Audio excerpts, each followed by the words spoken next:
Hello, everyone. Thank you so much for joining us on what in Auckland is, again, a beautiful, sunny winter's afternoon. I hope you're having good weather wherever you are joining us from. I'm very pleased today to be co-hosting this webinar with Alan Hooper of the Growth Collective, who I will introduce in more detail shortly. But before we do that, just a bit of housekeeping. So my name's Sylvie. I'm the Chief Evangelist for MyHR, which means my role is to quite incredibly host these incredible events and have wonderful conversations and discussions with other professionals, as well as to connect with our customers and clients and understand what it is about the MyHR experience they would like more of and how we can do as good and as better a job making HR easy for everyone that we work with. So in terms of some housekeeping today, as I said, the session is on this leadership fundamentals piece. We will be recording the session as we do for all of our webinars. So this will be available for you to view afterwards if you'd like to come back and look at the content again, or if you have to duck away and take a call. An email will go out probably early next week with a link to the recording. So it won't be before the weekend, it will be early next week. And again, if you want to revisit it or share it with someone who you think might find the content interesting, you'll be very welcome to do so. These sessions really come alive, as our previous webinar did yesterday with Alan, when there's a lot of audience engagement and heaps of questions coming through from our audience. So if as we go, there's something that you want to understand in more detail, or if you would like to ask Alan a question, please use the question and answer function to do so. We'll collect them all, and at the end of Alan's presentation, I'll facilitate and pick up the questions and ask them of her, and we'll have a bit of a discussion then. What that does mean is, because the session is recorded, your question will be recorded, as will the answer. So if you'd like to make sure that that's appropriately phrased and doesn't have any identifying details, you can do that. If you'd prefer to ask a question anonymously, you have that function as well. So totally up to you.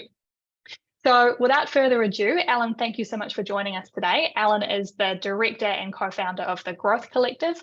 She is an HR professional and ex-lawyer, so she's come over to the dark side of working with people and people professionals. She's a very experienced coach and facilitator, and we were delighted to do some work with Alan to have these conversations with us. So I will hand over to you, Alan. Thank you so much, and take it away. Amazing. Thank you so much for having me. I'd really like to start by acknowledging the traditional owners of the land that I'm joining you from today. So I'm joining from the lands of the Wurundjeri people of the Kulin Nation, and I'd like to pay my respects to their elders past, present and emerging, and also pay my respects to the elders and custodians of the land of wherever you're joining us from today. Sylvie, you looked like it's much warmer where you are than where I am. And I've got a bit of New Zealand representation today. So I have these great earrings from Lava Lava, which is a small business. New Zealand run. Sorry for that. My computer just did something unexpected. Today, we're going to talk about the skills that every emerging leader needs. It'd be really cool to know who's with us today, because what I'm going to talk about today is how organisations and leaders of this kind of cohort of individual contributors who are aspiring to be leaders, who are aspiring to their first leadership position, can help develop that talent and skill in people. But I'm just curious if we've got anyone here who is an emerging leader themselves, and if they were maybe looking for some more practical tips and tricks. So I'll tell you a little bit about myself, and then I'll ask you to use the Q&A function to let us know what it was that you're hoping to get out of today, or what kind of drew you to come and putting time aside to spend on having this conversation today. Okay, so I think my slides have changed. If they haven't, maybe someone could let me know. I'll assume they have. So my name is Ellen Hooper. I'm the director and co-founder of the Growth Collective. We specialise in capability building and training for new and emerging leaders. And we, great, thanks, Sylvie. We specifically really wanted to work in this zone. My business partner, Michelle Morgrave, who's got over 20 years of experience leading learning and development teams in financial services and education. We really thought that this layer of capability is really what we see as missing across the Australian landscape in unlocking really good quality wellbeing at work. So we know that the relationship that people have with their leaders is incredibly impactful on their well-being and their health. and also truly unlocking diversity and inclusion and belonging. So if people have really good fundamental leadership skills, that sets them up to have really good quality conversations and put in place really great and effective supports in kind of all areas of work life. I'm also an executive coach. I'm accredited with the International Coaching Federation, an accredited mediator with Resolution Institute, a keynote speaker, and a people and culture consultant. So Growth Collective, we really pride ourselves on practical and interactive training programs. We always make sure that you have a lot of time to practice your skills, both in our workshop environments and then also back in the wild, so back in your workplaces. And we focus on building really solid foundations for success as a leader. Because we know that most people are really skilled at working with, communicating with, and leading people who are like them. But the thing that they find challenging is adjusting their styles to the needs of others. There's a real thread in everything that we do, which is making sure that we're helping people understand themselves and how they can adjust their communication styles to work with people who are different from them. And we have some really clear design principles about working with small group settings or working one-on-one and using real life scenarios that people can use immediately. All right, so I'm just going to hear from you guys now. If you can drop in the Q&A, what is it that you were hoping to get out of today? What are kind of your key things that you're looking for?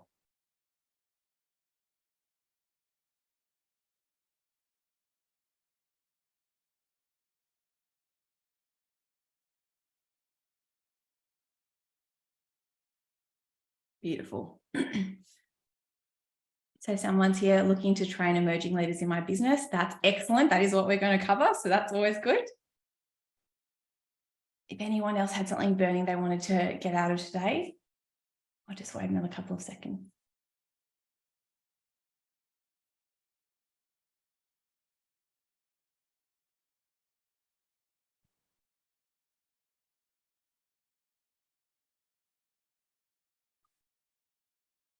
Okay, perfect. Thanks, Lauren. Excellent. We'll talk a bit about managing individual contributors as well. Lauren, for what you're looking for leadership skills, I really recommend you have a look at the Leadership Fundamentals webinar that we just recorded yesterday. So if you weren't online for that, shoot me or Sylvie a message and we'll make sure that you get it. All right, perfect. Okay, so Sylvie and I were really keen to talk about this emerging leaders cohort because there's just some really interesting conventional wisdom that I'm seeing around the place, which I think is kind of giving us unexpected results. So firstly, what is an emerging leader? So I use this term to mean a talented individual contributor who's aspiring to a leadership role. And what we find with this cohort is that they tend to be really highly mobile. Obviously, this is not for every single person, but we tend to find generally in this group, they tend to have lower financial responsibilities because they're probably earlier in their career and they're probably younger. And then they're also really eager to progress. So what that means is they're often scanning the environment to see if I'm not going to get the progression that I hope for in this organization, I'm feeling really comfortable and confident to actually go and get that opportunity in a different organization. So we see lots of mobility in this particular group. And because this group also has less experience, sometimes I find that they have the potential to overestimate their skill and experience. So as people have worked for longer and have had more lived experience of moving into new roles and feeling what it's like to actually develop some new skill and expertise and kind of feeling how hard that is. Over our careers, we can become more hesitant to do that or perhaps even more realistic about what that's going to be like. But this cohort, potentially not having had done that a lot, often will look at overestimating their skill and experience, which means they're like far more likely to go and take on a big jump or a big promotion that has more gap for them to learn and grow into. And then we also find that, you know, the graduate roles are roles where there's lots and lots of applicants for a small number of jobs. And when people get more to the emerging leader cohort, they've actually developed some really key technical expertise. And so that supply demand idea kind of flips. So they tend to be quite in demand, and there tends to be more opportunities for them than there are people. So we find this, gaps in pipelines in organisations, in talent pipelines, and high demand for this cohort. And so this is kind of like how I see these things progressing. So we have these graduate talent when there's more graduates and opportunities. Then they come into your organisation, you train them really well. So they become quite skilled with some technical expertise. And then people start thinking to themselves, okay, well, what is it that I want to do? What is it that I'm really interested in? And how can I progress? And how can I progress in the way that's most beneficial for me? And usually this feeling of speed, so as quickly as possible. And then you've got talent moving in multiple directions and kind of surprising directions as well.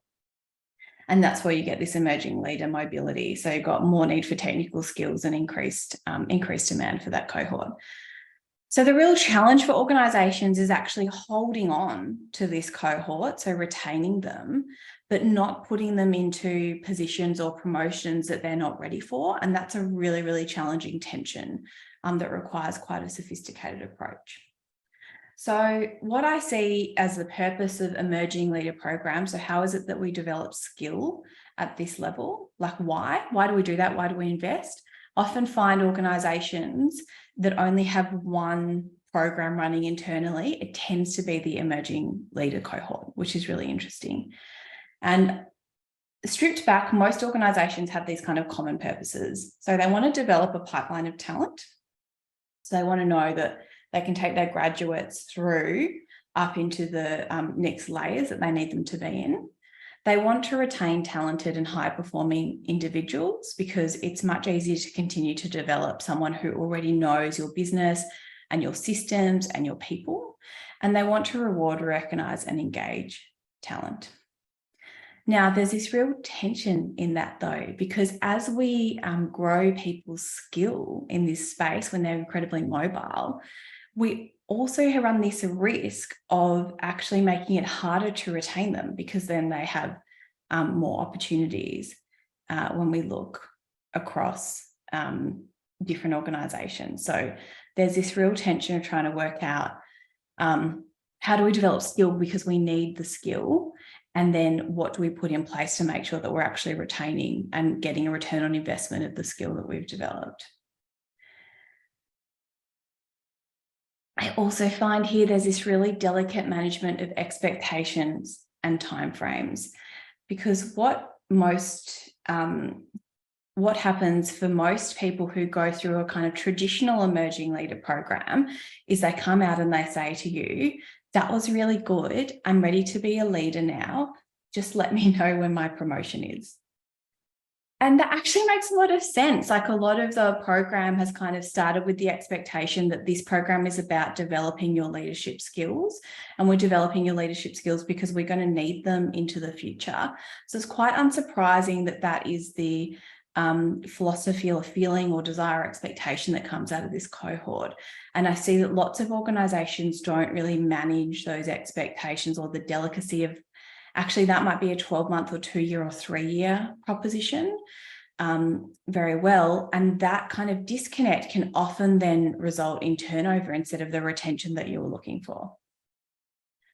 The other thing I see in emerging leader programs a lot is it really focuses on leadership-based outcomes. So there's this real focus on leadership or pre-leadership skills. And the real challenges for that is that you're training a lot of people on skills that they actually don't have the ability to practice in their day-to-day job. And that can undermine the learning outcomes that you're actually getting from the program, and then also create this sense of frustration. So I would like to be doing things like this. I'm learning about things like this, but I actually can't do them day to day. So it might increase my willingness to go and take a risk and look at other organizations that might be able to give me access to that work. The other thing that can come out is the competition in the cohort. So there can be this real feeling of, okay, well, there's 15 of us and there's probably 3 leadership jobs. And that kind of competition within your cohort is not particularly well aligned with really good learning outcomes, or with cross-functional work or collaboration in your organisation, depending on the type of culture that you want to guide and curate and develop. And then the other thing that's really tricky is like, how do we choose? How do we choose who should go into this program? And does that preempt the recruitment and promotion decisions we're likely to make? So we at the Growth Collective like to look at emerging leader skills a little bit differently. So instead of focusing on those pre-leadership skills, in our experience of talking to senior leaders and executives about what they are looking for when they are working out who to promote, we find they're normally saying, okay, people have technical expertise. I want to see from them that they are able to think more holistically and more broadly to solve problems, that they understand that to get work done, they actually have to work across the organisation. So I want to see their ability to identify stakeholders, to identify a network, and to work within one. And I also want to see really strong communication from them. And those are the three things I'm looking for to see if I should take a punt on them stepping into their first leadership role. So the skills that we really recommend focusing on rather than pre-leadership are holistic and broader thinking. So connecting your technical and niche skills to the bigger picture. How does my, if I'm a marketing specialist, how does my skill in marketing relate to the overall organization's goals? How does it relate to revenue? What's the broader context? Like, what's the economic context? What's the political context? What's the social context that we're operating in? And how can I start growing my skill at connecting those dots without needing to be told or fed that information? So that idea of identifying and self-sourcing context. Stakeholder awareness and engagement. So really being able to identify who are my stakeholders and think from their perspective, really think about what do they care about so that I can be influential. And then this idea of strategic communication. So knowing my own communication style. So self-awareness is a big thing that comes up for this cohort. How can we help them understand themselves better so that we can then help them understand that other people's preferences are also valid, and how do we adjust to make sure that we're getting the most out of other people's strengths? And then increased initiative and problem solving. So a different approach that we recommend is focusing on closing current skill gaps rather than future ones. So a lot of emerging leader program design kind of goes on the philosophy of, we're going to need some people to step into leadership roles. So let's try to teach them some skills for the gaps that are going to emerge when they do that. I actually recommend that instead you work on what are actually the gaps that are showing up for this cohort in the work that they're currently doing, and let's solve that now. Because then if or when they move into leadership roles in our organisation, we can solve that problem at that time instead. Then that means you've got skills that participants can practice immediately. So the learning experience can feel much more rewarding and takes that kind of tension and frustration out of that. A focus on increased networks and connections, so either internally or externally. And then really being clear about expectation management. So when you finish this program, what should the participant expect? Should they expect that that puts them in a good position to then engage in internal recruitment processes? Should they expect that that's kind of a 12-month or 2-year proposition? Just being really clear about the what's in it for me, for the participant, and what they should expect can take a lot of heat out of these kind of challenges that often come at the end of these programs. And then I really recommend a rebrand. So moving away from emerging leader language can help you be clearer about what it is you're actually wanting to achieve. It can take away that kind of tension about cohort selection. If I wasn't chosen for the emerging leader program, what does that mean for me? Does that mean I don't have a future in this organisation? And it can also take out the kind of structural likeliness of breeding competition that you hadn't intended. So really thinking about what you're calling these programs, because they are big symbols in organisations. We have a particular framework that we use. So we offer a strategic communication program to the public. So you can send one participant at a time, or we also love working with organisations to design to tailor this for your cohort in-house. or customize something that works really well for you. But this is the framework that we use to make sure that we're ticking off on all of those skills in that cohort. So we work on context, and then stakeholders and audience, so how to think from their perspective and identify them. Do some work on content, how to make sure that you can deliver your message in less than 2 minutes. And we teach something that we've developed called the influence formula, which is a really beautifully structured elevator pitch. Then we do a little bit of work on my preferred style and others' preferred style and help people adjust. So this is really fascinating research. Gallup Institute's 2021 research found that only 7% of workers agree that communication is accurate, timely, and open where they work. That is a minuscule amount of the workforce. And what an amazing kind of leg up or gift or skill to give someone early in their career to be really strong at communication. We all know how important it is to being productive and aligned. And so it's so interesting that this is something that just hardly any organizations are doing really well. And just a little bit more information about our program. So our one-day interactive program that we run both in Melbourne and virtually. So I thought it would also be nice, before we just jump into a Q&A, to let you know what it is that our participants say when they've gone through a program structured like this that focuses on those strategic communications, holistic problem-solving skills rather than those pre-leadership skills. So some really lovely commentary here about self-awareness and a comfort in communicating and adjusting to communication style. And then also this feeling of walking away with a new toolkit of strategies that people could use immediately and effectively. All right, I think Sylvie will join us now again, and I'd love to hear your questions. Thank you, Ellen, as always, for sharing your expertise and your context. As we wait for a couple of questions to come through from our audience, I had a couple of my own that came up when you were speaking.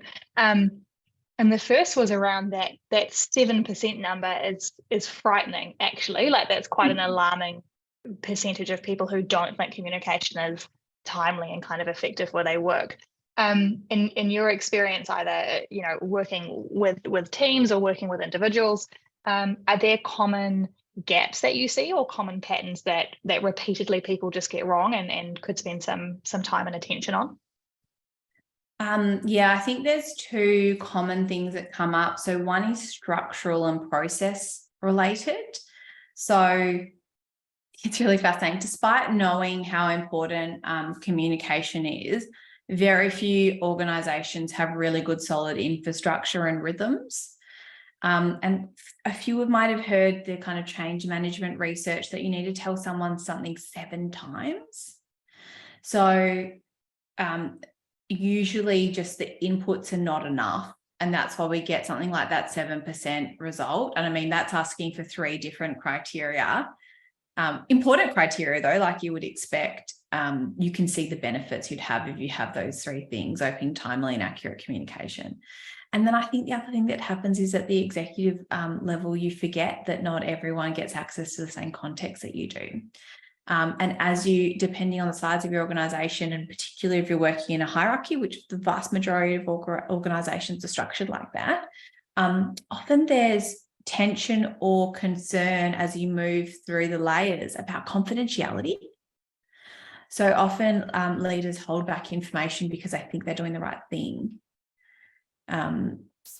by kind of keeping information confidential. So helping leaders understand what it is that's really useful for people to know versus what's in kind of we're holding that in a space of testing and commercial sensitivity is just something I don't see a lot of organizations building skill in.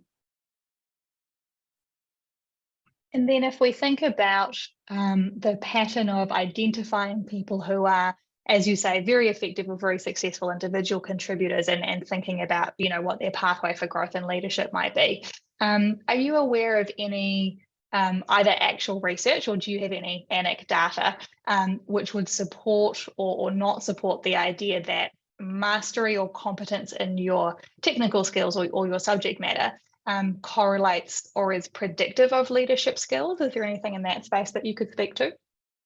It's interesting because I kind of revisited the emerging leader research in advance of today, and it's definitely nowhere near as extensive as the leadership research. I think the, bucket loads of research on psychological safety, on trust, on the, correlation between engagement and productivity probably answers that question in a little bit of a backwards way, which is that if you've got those really good human skills or soft skills, as some people like to call them, that's well and truly sufficient. No one's saying to create psychological safety in a legal team, you have to be a really big lawyer, like that, a really good lawyer.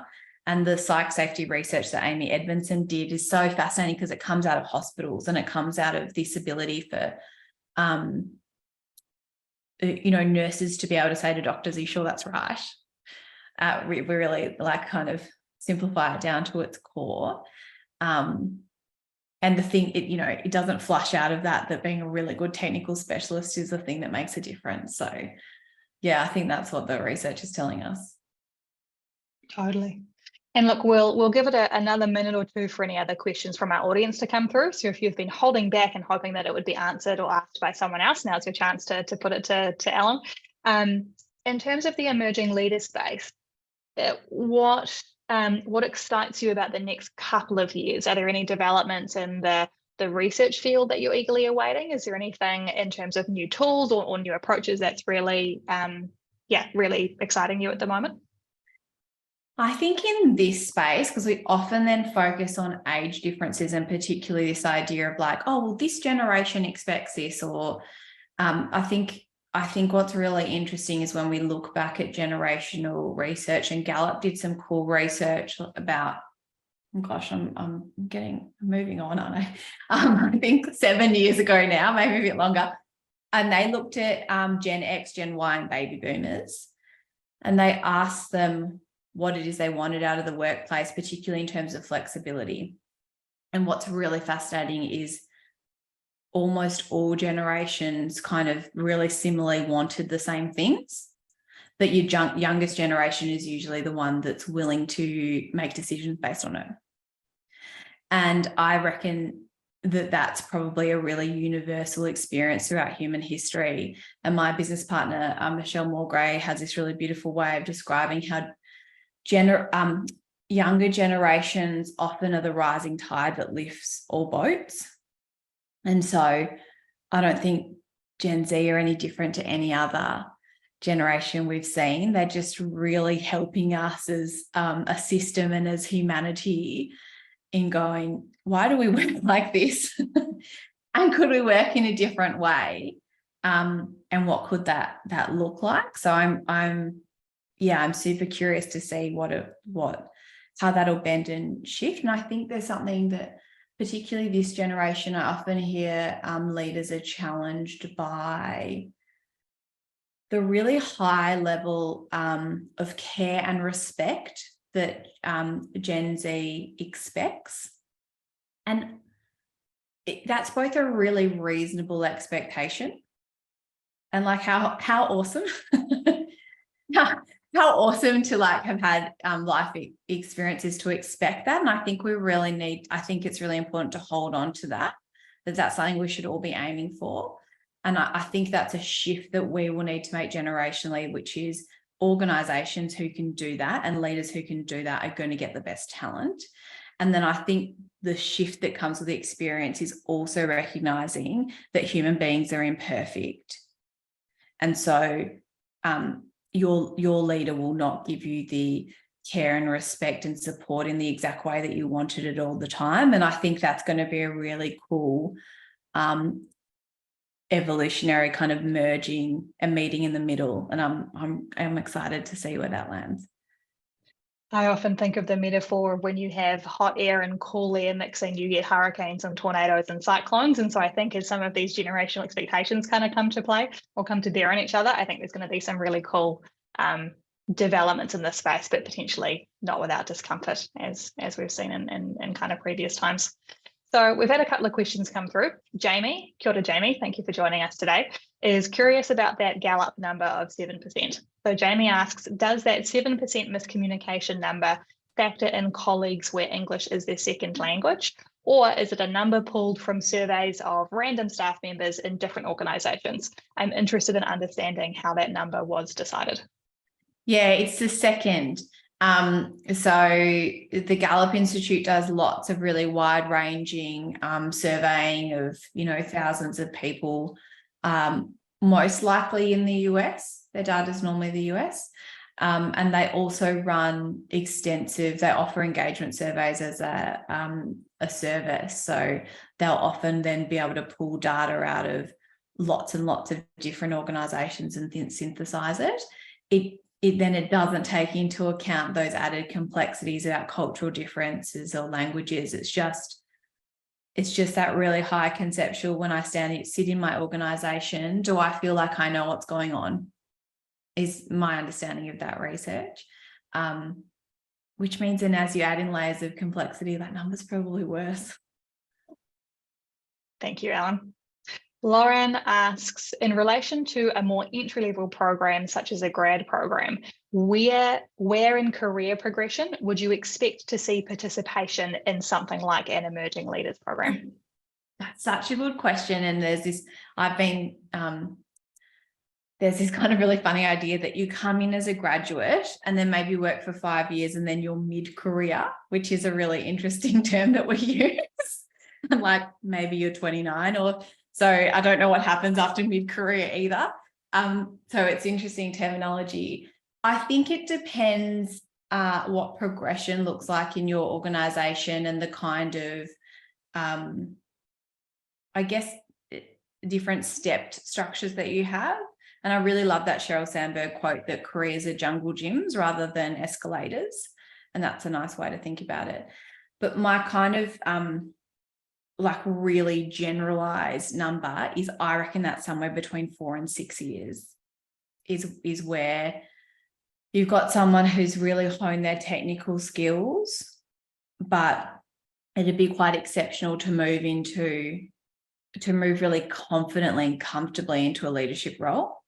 And so it's usually around that kind of 5-year mark that you'd be going, okay, let's start getting you more skilled up in a more with more human skills as opposed to just your technical skills, and then start looking at leadership roles. But that's an incredibly generalist, but I reckon that's where most organisations kind of pitch. Excellent. Thank you, Ellen. Well, we have gone through all of our audience questions, so you have a couple more minutes to get them to us before we wrap up and close off the webinar. Just a really quick piece of housekeeping at the end. Again, the session has been recorded and will be made available to you early next week. You'll get an email with the link. If you're interested in learning more about what MyHR can provide in terms of day-to-day and process and people and compliance support, please get in touch. We're at myhr.works, or you can get in touch at help@myhr.works. If you're interested in the programs that the Growth Collective offer, Ellen has her contact details up on the screen, and you can get in touch at the website or Instagram or any of the socials that you prefer. We have had no more questions come through, so we'll wrap it there. Ellen, thank you so much for 2 wonderful conversations this week. It's been an absolute pleasure, and I look forward to working with you again and seeing you at the next one. But for now, thank you so much. Thanks so much for having me, and I'll talk to you soon.